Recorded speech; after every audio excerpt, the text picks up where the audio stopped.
we collaborate because this is the nature of how Maltese functionality works.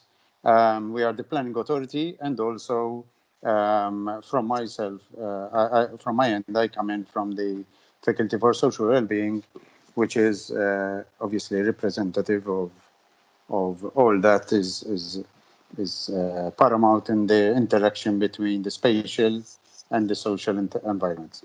Um, so if we can move on, actually, my first part, I will just give an overview of the Maltese structure, since obviously we couldn't welcome you here. I will show you something about demographics, spatial planning, and then my colleague from the ministry will focus more on the topic today. So if we had to look at the Maltese population, actually, next slide, please. We're a country in transition. We're actually post-transitional with very low fertility rates, low replacement ratio, and our population had to peak within the next 10 years and then slowly plateau and start declining. However, something happened, and we'll see why over the next few slides, in the past 6 years, 6, 7, where our population increased drastically. So as you can see, instead we had to peak at something like 400,000 30 maximum, and we are already at 500,000, which is quite interesting because this puts into context where did all these people come from, right? Next slide, please. So basically, as you can see in the population pyramid, we're an aged society. Births have gone down so drastically that we couldn't actually, even now, we can't replace ourselves. So the obvious conclusion would be incoming persons from abroad. However, we have to look at the context of why. Because as you can see, if you had to look at this population structure, our actual increase is only of something like 600 persons per year, 662 in terms of natural increase. But then look at the bottom part of the flows. So Maltese population, rather than declining or at least plateauing at this, an increase of around 500 persons, slowly, only 500 persons per year. And then in 2030, we should have started going down to zero and negative. We actually have, just to the previous slide, please. During 2019, this year in context, as published by the Statistics Office, we actually had a net positive of 20,000 persons, which means most of these are coming in from regular migration, EU migration, or something like 10,000 in 1 year. And this has been going on year for the last 6 years. So as you can see, we have actually already overtaken the population by 1/4. So our population has increased by 1/4 in about 5 to 6 years. This hasn't happened over a century. So it is quite interesting, having seen that Malta had 2 waves of major emigration in the 30s and 60s. So our population is alive, it's dynamic. However, obviously, next slide, please. This brings into mind how all this will affect our dependency ratios, the age component of the persons coming in. So you have people from the north, because it's not just about migration from the east-west route or south-north. We also have north-south migration and west-east.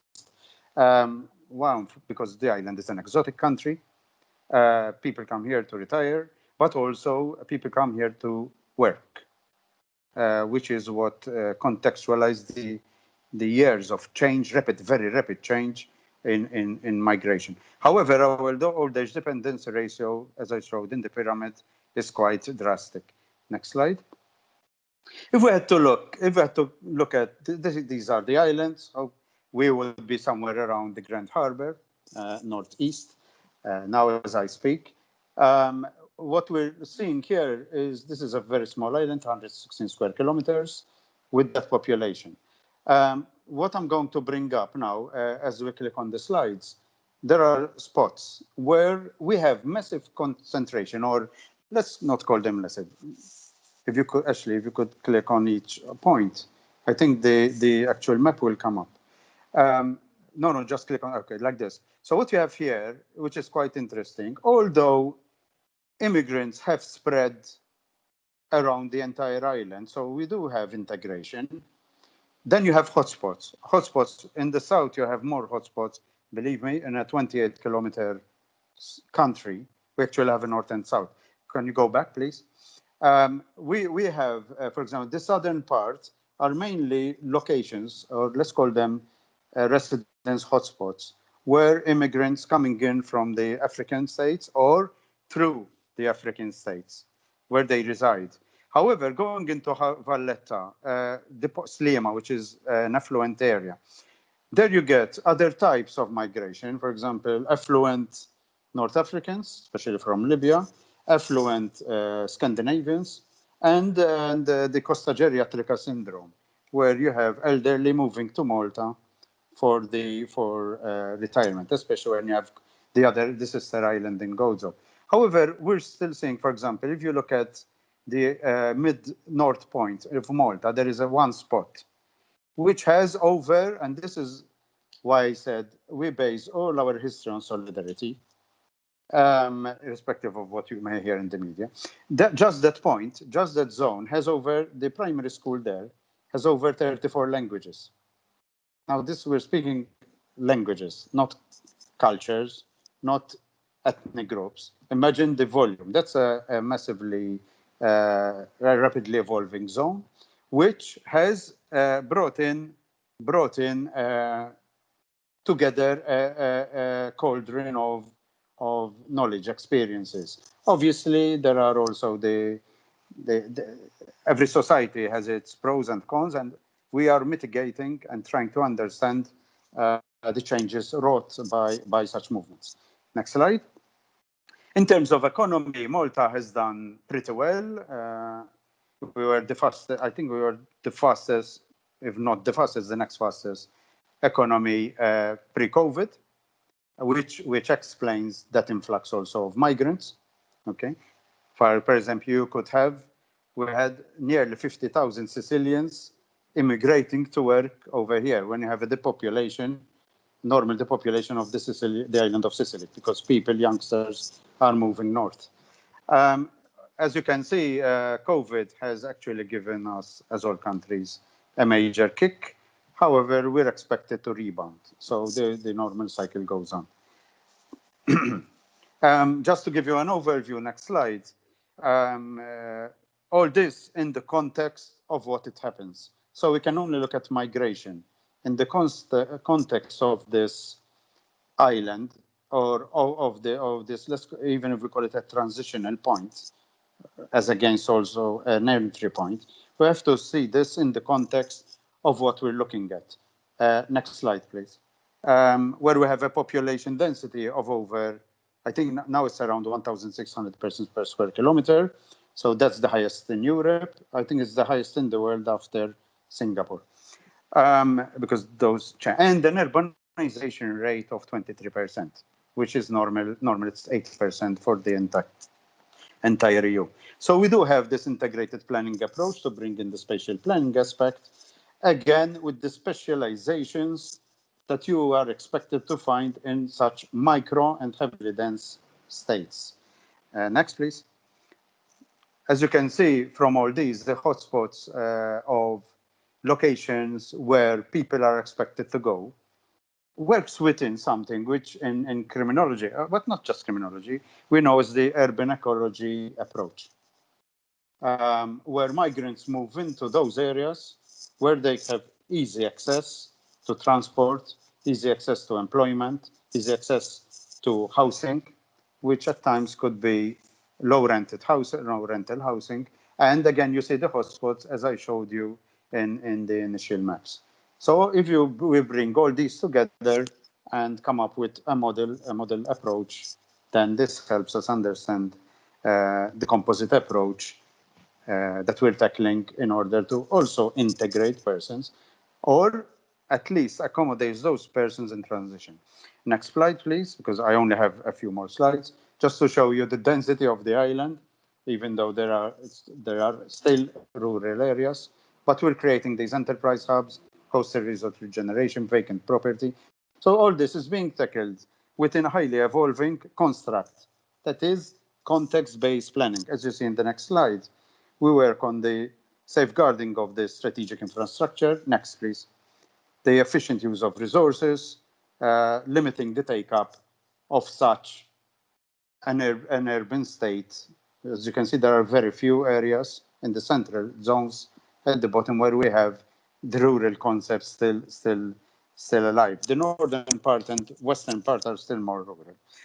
And all this within our context of geomorphology, our context of urban planning, of the pressures brought in by need for housing, need for population balancing, etc. Next slide. I'm very sorry because the next slide is where you should have been. So such a pretty place, but at least we'll give you the image. And my last slide would be on this. How do we actually bring all these together, and why the need for solidarity? Because working in such a high dense state and understanding why migration happens and within the construct it happens, we have to look at what we call prefet. The political, the religious, the economic, the family structure, educational, and the technological constructs of each state. And we can only understand migration within the context it happens and within the specialization it happens only if we understand the reduction of poverty, social and community facilities, the need for recreation areas, the need to adapt to climate change. And what we're already thinking about is not economic migration, but ecological migration. And Malta and Sicily and the other Mediterranean countries need to understand that the next wave of migration is based on the ecological change. How are we prepared for that? Why is the EU not actually helping the entire islands to understand, not just the Maltese islands, the entire domain? This is why I wanted the regional approach, to understand that this is just an initial part of the flow. All I can end up with is, I remember, and Mr. Gauchi was here also in the room, when we were in the ESPON conference in Nijmegen, the main debate was East-West migration. And we had a major argument. ESPON, I had hair at the time, imagine. We had a major argument. Migration is not about East-West. Migration is about the entire continent. Migration is about South-North. And the deaths that occur at sea and the deaths that occur in transition are just numbers as against the entire group, because we focus on a small number as against the larger number that we lose out on. And those people are alive, those people have families, those people have livelihoods. So this is within the construct we're working. Thank you.